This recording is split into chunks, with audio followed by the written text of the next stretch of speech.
Just wanted to show you something that I think will make your life so much easier doing just about any restoration, especially posterior.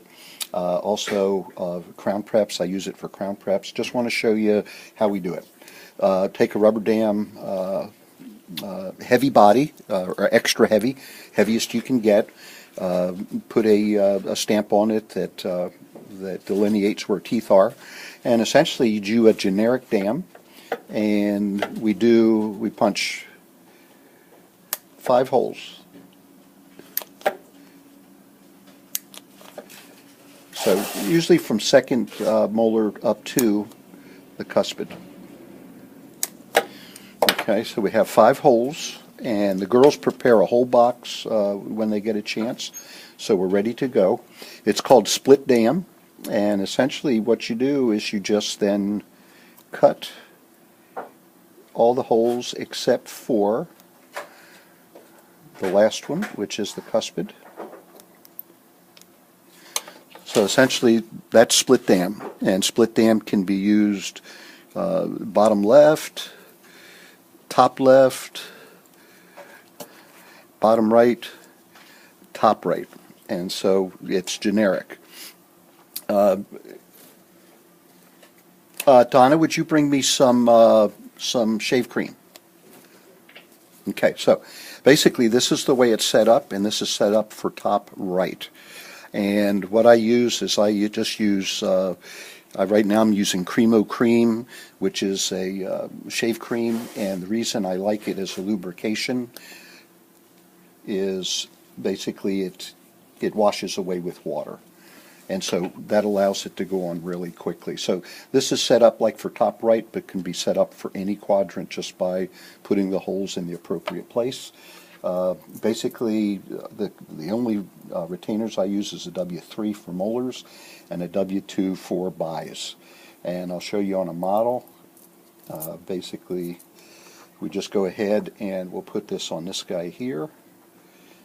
Okay, and then it's a matter of just, well, actually that's for top left, but so we'll just switch it, show you how easy it is. And I always keep the rubber dam very loose because otherwise it may pull the retainer off.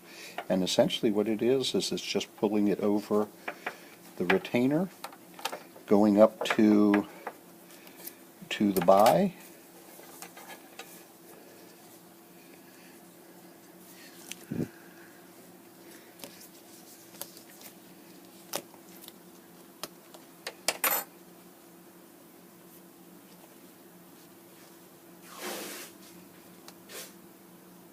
there we go.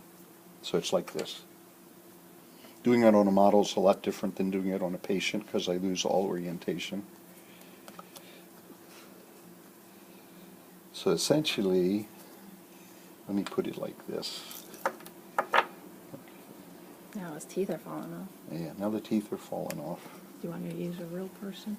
I'll tell you what, it might be easier to do a real person. I'll sit down in the chair. Okay, here it is. There you go.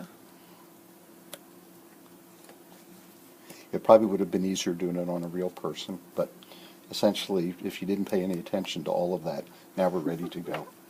And it goes over the rubber dam retainer, like so. You pull it up until you get to a tooth. Probably have to come all the way up here, and essentially, you're ready to go. And take rubber dam away, patient needs to breathe, and then I always pre-wedge. Pre-wedging does 2 things. Whenever I do a restoration, I always put a little rubber wooden wedge in between the teeth. Does 2 things. We're doing a DO on that tooth. Basically protects the tooth next door, get a little bit of separation. It makes it wet so that after I do the restoration, if I want to use it, the wood is nice and soft and wet and malleable. Do your restoration, take this out, and you're good to go. You can do injections. If you have to redo injections, you can do it under the rubber dam. If you got to take it off, it takes about 2 seconds, just like that. But I'll tell you what, I can't not use, I can't do restoration. I can, but I always like to use rubber dam, and hope you get into the habit of using it. It will make your life so much easier. Okay?